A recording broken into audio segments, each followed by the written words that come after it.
Aloha and welcome to the June Jones Show. The season remains perfectly intact, but Hawaii's starting quarterback is not. After leading the Warriors to a 21-point lead against Fresno State, Colt Brennan was knocked out cold in the fourth quarter. A concussion would take its toll on Brennan, his teammates, and Hawaii fans, especially because his condition is still uncertain. On a night that Brennan closed in on yet another national touchdown record, he was forced to take a painful walk into the locker room. But Hawaii is still on track with its best start since joining the NCAA.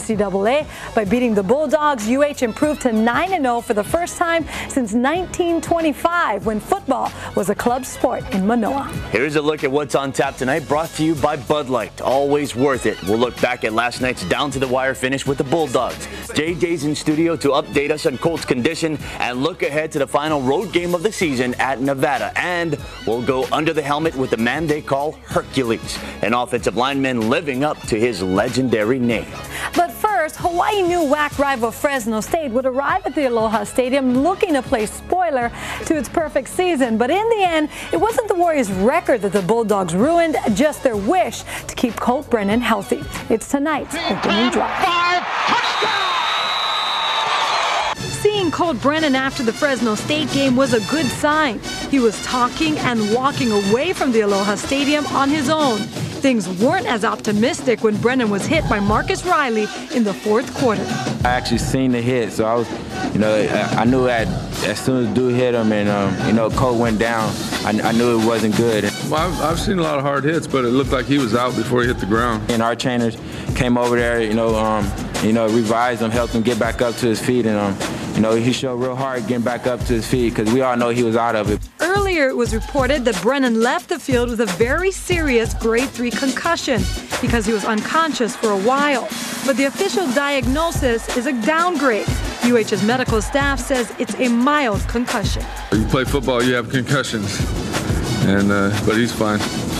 Brennan was not admitted to the hospital, and today the Heisman hopeful says he's looking forward to playing in Hawaii's next game.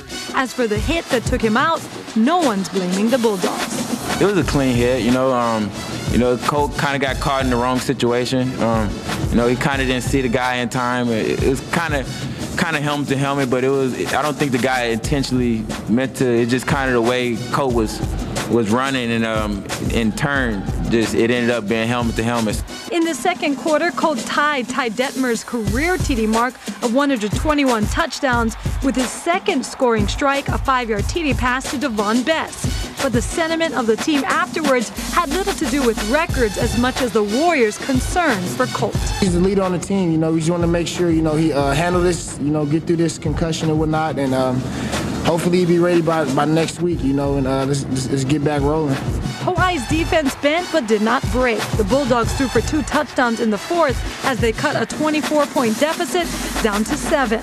But the Warriors also kept Fresno State's running attack out of the end zone for the first time this year. We know Fresno's attitude and their character, the way they play football, and they run the ball hard. And we were going to come out and we were just going to stop them and show them that, they can't run the ball on us. We got up early, and they still managed to keep on doing their game plan, and they got back in. So we expected that, and we were fortunate enough to come away with the victory. With only a minute and 31 seconds left, Desmond Thomas ensured the 37-30 win with an onside kick recovery. As we go inside the numbers, brought to you by the University of Hawaii Federal Credit Union, another big night of offense for both teams. Of the Warriors' 547 total yards, 406 of them came in the first half. For only the second time this season, Hawaii rushed for more than 100 yards in the game, and last night was the largest crowd to witness a WAC game at the stadium in 14 years. As for the polls, Hawaii moves up 1 spot in the Associated Press to number 13, but stayed at number 12 in the coaches poll and number 16 in the BCS.